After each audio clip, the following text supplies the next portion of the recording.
हमर गर्लफ्रेंड गे। बात बिना निक बात न लागे कहै छियै बात सच गे। बात बिना निक बात न लागे कहै छियै बात सच गे।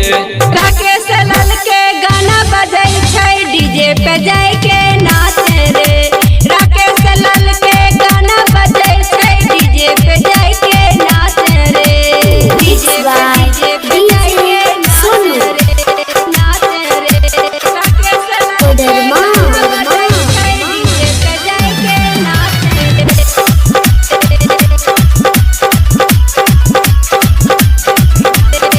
कहै छियौ हे गेटा करनी करे कोनो उपाय गे। कोनो ऐसन दवाई दे दे जैबै ओकरो भुलाई गे। जैबै ओकरो भुलाई गे। कहै छियौ हे गेटा करनी करे कोनो उपाय गे। कोनो ऐसन दवाई दे दे जैबै ओकरो भुलाई गे। लिखै छौ गाना सिकाना अब की बिहार में नाचे गे।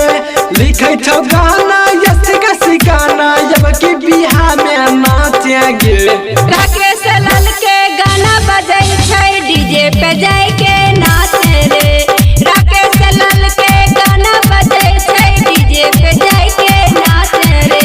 हेमा रिकॉर्डिंग स्टूडियो मेदनी चौकी लखीसराय।